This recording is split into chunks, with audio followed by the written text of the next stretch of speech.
welcome back to Book Buzz, brought to you by the Peters Township Public Library. I am Miss Shannon.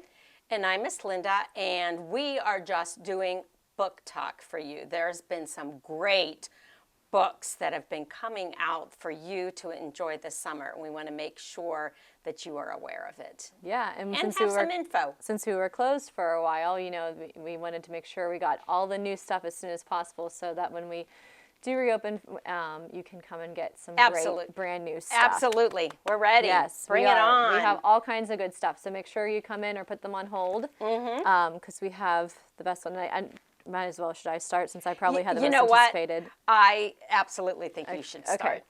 So with that being said, you're going to be the most popular. We do have tons of copies of the Ballad of Songbirds and Snakes, which is the prequel to the Hunger Games trilogy. So this is probably for YA and adults one of the most anticipated books because the Hunger Games was so well loved. Oh, yeah. And hasn't really lost its popularity in the 10 years or so since it's been out. And so this one is a prequel, and it is about President Snow's life when he was young. So he is a teenager, and he does live in the Capitol. His family is kind of well off, and he's been assigned to be a mentor for he's 18 in this, and for one of the tributes in the Hunger Games, and he gets a female from District 12. So he's like, oh, great, I have a girl. Which he doesn't think the girls are going to be as successful in the Hunger Games. Yeah. She's from District 12, which is like, you know, poverty-stricken district. No, there's never any winners from District 12, kind of a thing. And he has this girl, so it's kind of ironic when we know what happens in his future. So it's kind of I'm personally not very far into it, but I've been hearing a lot of great stuff from our staff. I have. Did you read it? No, I haven't read it yet. I look forward to it, but like you just said, I've heard great things. Yes. I have. Yes, and it's kind of hard to like, you know, because, you know, obviously knowing what Snow, who he grows up to be, you know, having any kind of compassion for him. But in other stories, we know villains are villains for a reason. So I'm thinking something's going to happen in this book that's going to make a lot of what happens in the Hunger Games trilogy make more sense of why he turned out the way that he did.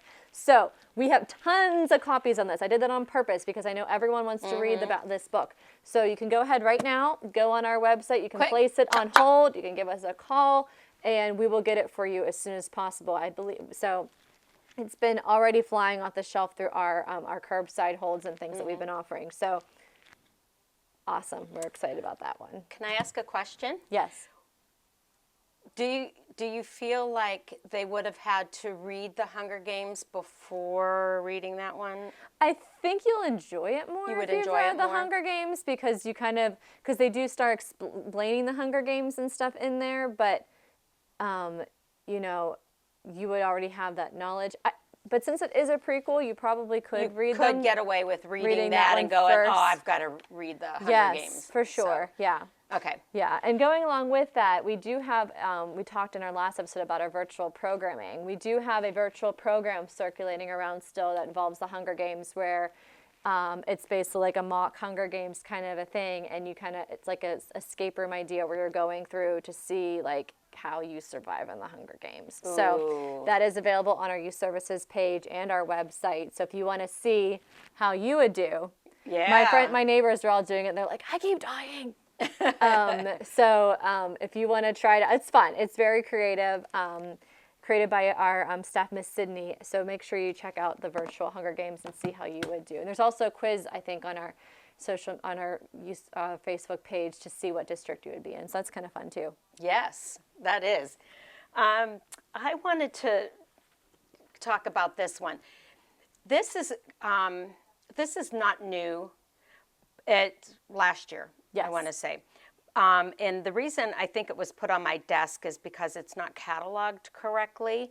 And I started looking at it and going through, and I thought, wow, what an intriguing book. It's called Free Lunch by Rex Ogle. And it's about a kid. His name is Rex, and he's in 6th grade. And you know how important, you know, your images or your reputation and everything about you as you're getting into the middle school age. And this is a kid that comes from, a family that doesn't have anything. He lives in a rather wealthy neighborhood, but he's not. And it's called free lunch because he has to go into the lunchroom, and his mom, they qualify for the free lunches, and it's embarrassing for him. So he has to go through the cafeteria and say, he like kind of whispers like, I have a free lunch, and kind of, try to say this. And the woman that's waiting on him is hard of hearing. And then she goes, what? And he has to say it really loud so that he draws attention to himself that, yes, I have free lunches. And, and secondhand clothing. And his mom's, seeing somebody. They're in a relationship, but it's not a very healthy one. Just everything that would be mortifying for a kid that age, and how he deals with it and gets through it. And this true story, correct? Yes. It's nonfiction. Well, it's based on, I don't think, that's why I thought that My understanding was that it was nonfiction, because when we actually discussed that at the youth services or the YA literature thing that Sydney and I went to, and she would put it as a nonfiction read. Okay. Well, yeah, I guess it is. Okay. I guess I was thinking too, that's good to bring up, that it's the jacket says unsparing and realistic. So I wasn't sure. So maybe it belongs in the nonfiction, but I was thinking that it was a realistic fiction. Regardless, this is, based on being one of the poorest kids at school, but I thought it was so good. Yeah. So wherever you find it when you come in, whether you find it in the nonfiction, which I guess it will stay because I'm a little off on that point, but regardless, I really, really liked it. Yeah. It hits home in many ways. So That's sad. it is. Alrighty. So going on to nonfiction, Amelia Earhart. Oh. So I love the graphic novels, and so I love that they're doing so much more fun things with graphic novels and telling of history. Because, definitely. I just feel like it's a different way of learning it, maybe a little bit more, I don't know the best word, maybe more not laid back, but more, I don't know, different readers enjoy different things, and so it's just a different way of learning it, I guess. I don't know how to really the right terms for that. Oh, yeah, absolutely. A little bit more fun. So this is Amelia Earhart, This Broad Ocean. So it's her story, but it's told in a graphic novel. This is a brand new one for us. So we have a lot of similar ones. We have some Hamilton graphic novels. We have some graphic novels that take apart different points of history. I believe there's even one on the plague, which is kind of interesting in today's world. Ooh. But yes, so Amelia Earhart, This Broad Ocean, which is a nice, fun, new graphic novel about her story, which she's got an interesting one. Cool. Well, I'm glad you brought up a graphic novel because I brought one as well, because who doesn't love stories about sloths? Sloths are very trendy right now. They are. They're very trendy. And I'm not one to miss a trend within 5 years. So, I'll be honest, I'm not the one wearing the trendy stuff. I'm like, I'm a little behind the 8 ball on that. So, but this one by Graham Annabelle, this is the third one in the series of the adventures of Peter and Ernesto, 2 sloths. And in this one, Bernard is one of their friends and sloth friends. And they're out and about. And this is called Sloths in the Night. And it's nighttime and he gets lost. Bernard gets lost. And it take them a really long time to find us. Guess what? They take a very long time to find him. Will they find him? You'll have to read it to find out. Look how cute. But here's what I liked about it also. Talking about learning things, what I like about this is that this feels like it would be a great first graphic novel to read. Look how easy. Yeah, real simple. Real simple. Big squares, big font, few words, getting the kids into graphic novels, which are great resources to teach the kids how to read. And they're fun, especially this one. You know, you get your kid reading about sloths in a very fun and simple way. How cute they are. They even look, they look interesting. Yeah. Their illustrations. Aren't they cute? And we found that the graphic novels are getting more and more popular, and they're a really great outlet for some of the reluctant readers. Absolutely. You know, it's just a totally different way of reading. And, Absolutely. And all reading is good reading. You know, sometimes we'll have parents like, oh, I don't want them reading that comic book. Well, no, they're not comic books. They're full novels, and they're great. If that's what you know, I really enjoy them as a reader. Absolutely. So we've got some good there's a lot of good ones. Yeah. Yeah. You know. Well, if they haven't started, start with Peter and Ernesto and read about the sloths and their adventures. There's 3, like I said, 3 in the series, and a lot of fun, each of them. So I'm going to go ahead and do another graphic novel then while we're at it. Okay. I attended a virtual Seminar? conference type thing for YA literature while we were closed because all conferences and things had to go on the virtual realm, so I was able to check in on this one. And it was all about popular books for, new books for middle grade and high school. And this one was one of them, the AntiHeroine. And it was actually written by 2 different people, and they wrote back and forth when they were doing it about each character. So it's super cute. It's a real good girl power kind of a story. You know, she is a superhero, but she really doesn't want to be a superhero kind of a thing. Piper and the 2 superheroes. Piper and Sloan are my new favorite superheroes. Antihero is completely awesome. Really, really cute story. Quick read. It's a quicker graphic novel. It's not so easy being a hero or a villain. So super cute Antihero. Brand new. We just got this one in too. So fun. Very cool.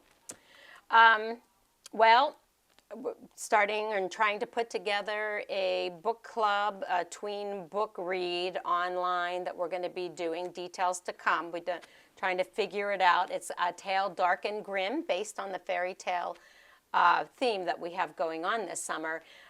This is based on Hansel and Gretel and different adventures as they go through this book. It is so differently written. It's very cool, and I think that this makes for a good summer read, good for the tweens.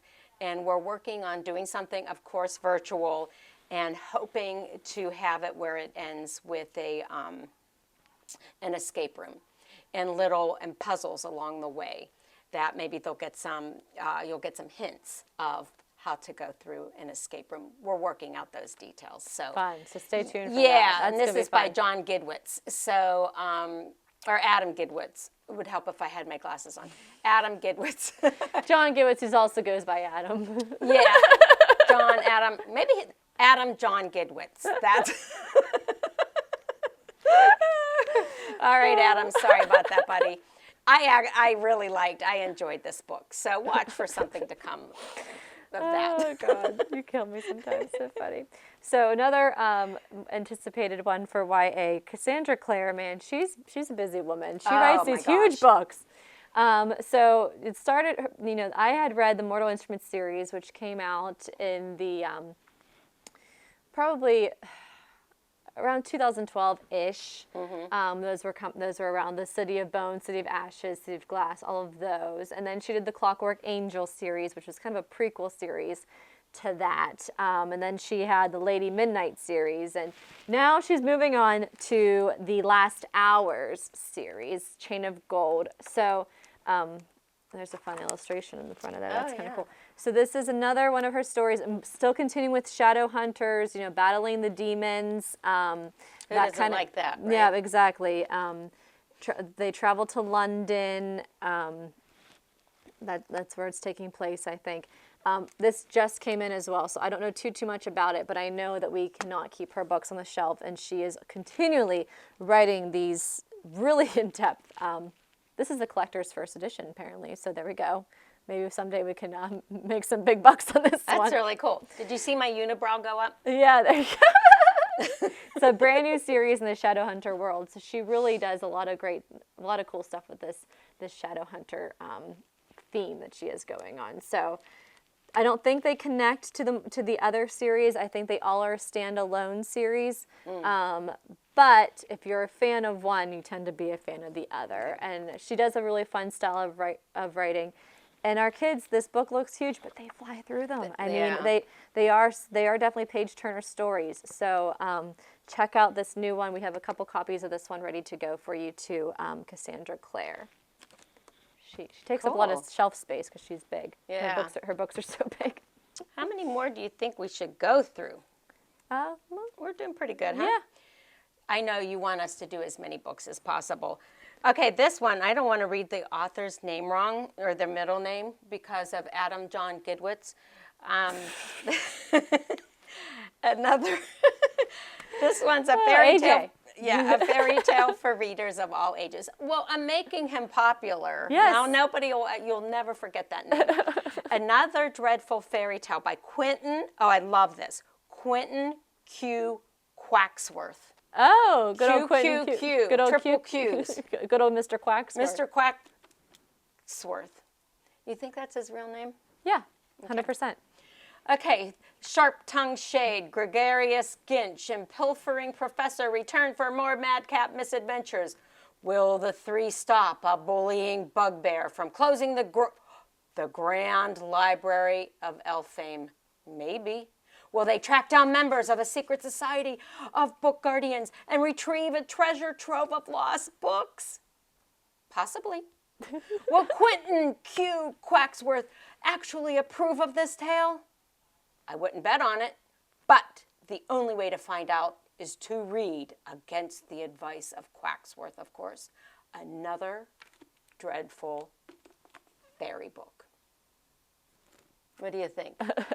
Quacksworth, you got it. Yeah, you got it. I think it looks like a good one, and I Isn't it hilarious? I really appreciated the characters on there. And yep, I really appreciated your. Did your you like reading of that? Yeah. Okay.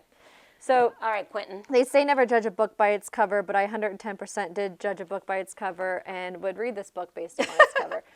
This is called Hot Dog Girl. Look how cute! Yeah, that's hilarious. So it's a perfect summer read because it takes place, this is her summer job. She's landed her summer job and she is working at Magical Castle Playland as a giant dancing hot dog. Her crush, hilarious. The dreamy diving pirate Nick, already has a girlfriend who is literally the princess of the park. But Lou has never, she goes by Eloise, her name is Eloise, she goes by Lou, has never liked anyone, guy or otherwise, this much before, and now she wants a chance at her own happily ever after. Her best friend Celie, the carousel operator, has always been up for anything, but she decidedly not on board when it comes to Lou's quest to set her up with the perfect girl of Lou's scheme to get close to Nick. And it turns out this will be their last summer at Magical Castle Playland ever, unless she can find a way to stop the park from closing. Wow. So so here's all the characters here. We got the pirate, the boy who's dressed up as the pirate, but he's in love with the princess already. Here she is as a hot dog. And then she's got her friend here that's up in the carousel, and then there's some other little handsome prince over there off to the side. But there are worse things in the world than being a hot dog, probably. Yeah. Well, I love it. This looks like such a fun that summer is read. hilarious. I love the cover, and I'll tell you what. Immediately. Well, you'll figure out where my head is. What immediately came. Now, don't go anywhere. What I immediately thought of when I saw that. First of all, that it's funny, it's adorable. And number two, it just made me think that's a perfect summer read because you barbecue hot dogs a lot. Yeah. And I was thinking, a few hot dogs on the Weber, it's all good. Right. And, it takes place during the summer working at a theme park, which a lot of teens do. Maybe this summer is a little bit different, but... I love it. So it says, everyone falls for the princess, but not everybody falls for the hot dog girl. That's funny. So that's what I'll be reading this summer because this looks super fun. That's funny. So, I have one more. Okay. And just a little story about how I came across wanting to do this book. I was thinking because 3 new magazines for the month of July and August came on my desk to be cataloged. And I thought, oh, okay, let's remind everybody that we've got magazines that you can check out. Yeah. You know, you come, don't forget, you know, they're nicely done. And you can check out. There's more titles than that. Then I started thinking, well, you can check out, you know, look at the magazines online, okay? So on our website, you know, you have free access to newspapers and magazines. So I went to see if any of these titles, what are the titles in the kids area? And there weren't any. I mean, I would just consider it not any. I wrote them down. Where did I see? I know that it was, Family Fun. Which is more for adults. Yeah, Family Fun, Wired, the YA, and Rolling Stones is kind of YA or adult. There really aren't any kid magazines available through this magazine subscription. Flipster. Yeah, that we have. So, but I'm looking through it, and all of a sudden I came across, and I wasn't familiar with this online on our thing called Story Online. That if you go through, and they're even doing a program. They're doing a program through, you can find it through our resources, that they're doing 100 days of reading, SaveTheChildren.org. You can read and log in minutes on their thing. So if you're reading for us, you can log into theirs and put it in there. And then they use all those minutes to unlock books and educational resources for kids in need. Oh, nice. Yeah, through our website. So, I mean, you're killing two birds. Right. And also, I thought of one more It's not thing. nice to kill birds, Linda. Oh, I'm sorry. All right. You're not killing well, you're not killing a sloth. All right. Oh, no. No, but you and raccoons, should we go into that? No, we're not going to talk about All right. that. So, it's still too fresh. It's still too fresh. All right. You know, I know that, well, crap happens. Anyway, I was looking on there, and what they have there are... You're on a roll. Continue. So go ahead. We're going to go on this Okay, site. so there's books there that you get that are being read to you by stars. Celebrities. Yeah, celebrities.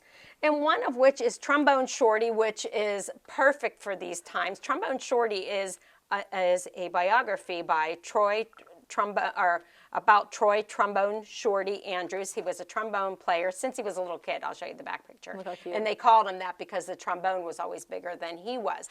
But what I like, this is available. We have the hard copy. It's available to be read to you on our website, in our resources. Angela Bassett, Angela reads it. Oh, nice. Yeah, and I was looking. There are great celebrities reading these to your children. And this is quite a book. So I thought, wow, she's so good. So in my search of magazines, you go through it and you never know what you might find when you don't know go to what you're digging up. ptlibrary.org. Yes, you don't know. ptlibrary.org. That's where it's at, man. That's where the money is. Yep. All right. I think I've gone through probably the best books that I have with me today. Okay. So what about you? Do you have any? No, I'm good. Okay. Yeah. So all those are now available. You can put them all on hold. Even the magazines, like Miss Linda said, you can request those. Even give us a call. We'd love to give you a stack of highlights for your vacations and things. Yeah. So yeah, and hopefully we'll see you soon, and you can come and browse and start grabbing your own stuff, or you can, again, request all these if you want to read Hot Dog Girl. I mean, who doesn't, though? Yes, sounds like the perfect summer read. I know. I can't wait to read it myself. Or, of course, the most recent Hunger Games is a big deal, too. Okay. Trombone Shorty. Trombone Shorty, another Dreadful Fairy book. And don't forget Adam John Gidwitz. A Tale of Darker Grim. And please follow our newsletter, our social media pages, because Miss Linda is working on some really cool things to go along with that book this summer that we will make sure that you guys check that out. Absolutely. So that's going to be rolling out in the next few weeks. So you're going to have to watch for everything online these days. Yes. So until next month, we'll have more. We'll have more. Yes. We'll have more. Always more. All right. I probably won't have a Hot Dog Girl again. Okay. And I won't have Trombone Shorty or Adam John Gidwitz. Sorry, Mr. Gidwitz. All right. Have a good one.